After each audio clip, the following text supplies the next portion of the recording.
আনন্দর মুখে ছাই। কথাটার মিনিং আমি আজকেই বুঝলাম। কারণ আমি আগে জানতাম না, শুধু শুনতাম। এখন বিশ্বাস হলো যে আনন্দের মুখে আসলেই ছাই হয়।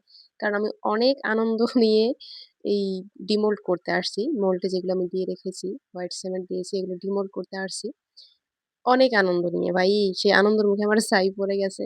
কারণ আমি এসেই ইফতার করে একটু রেস্ট নিয়ে ভাবলাম যে এগুলো আমি কালকে রাতেই দিয়ে রেখেছি, এগুলো আমি একটু ডিমোল্ড করি। এখানে আমার একটা ভুল ছিল। এগুলো ১২ ঘন্টায় ডিমোল্ড করা রাখতো। মানে সকালবেলা।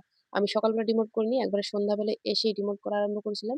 যার জন্য এগুলো একটু হার্ড হয়ে গেছে আর মোল্ডের সাথে একেবারে চাপ লেগে গেছিল। যার জন্য একটু টান পড়তেই, চাপ পড়তেই ভেঙে গেছিল। একটু আমারই ভুল ছিল।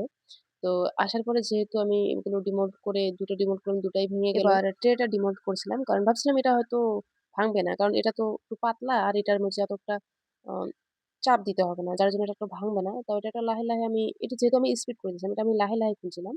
এখানে তো স্পিড করে দিয়েছিলাম দেখে একটু তাড়াতাড়ি দেখা যাচ্ছে। তো লাস্টে বেলা একটু চাপ দিয়ে খুলতেই এটাও ভেঙে গেছে। যার জন্য মনটা অনেক খারাপ হয়ে গেছে যে ৩ টা দিয়েছি মোল্ডে, ৩ টাই ভেঙে গেছে। কি একটা অবস্থা। তারপর অ্যালফাবেটে যে আমার নামের লেটার গুলো দিয়েছিলাম ওগুলো ডিমোল্ড করছিলাম যে ওগুলো আবার ভেঙে যাবে নাকি। ওটা একটা টেনশনে ছিলাম। তারপরে ওগুলো ডিমোল্ড করছিলাম, ওগুলো ভাঙেনি। কারণ ওগুলো ছোট, ছোট মোল্ড ছিল। ওগুলো ভেঙে যায়নি। শুধু আমার নামের লেটার কয়টাই ঠিক ছিল।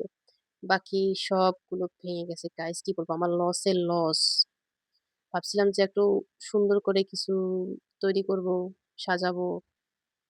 কি করব বলেন? এগুলো তো আগেই মেঝেতে সব ছারখার হয়ে গেছে। মোটেও হয়ে গেছে। আর কোন কিছু আমি ট্রাই করতেছি না। এদি সব শেষ। খতম। Tata, bye, by.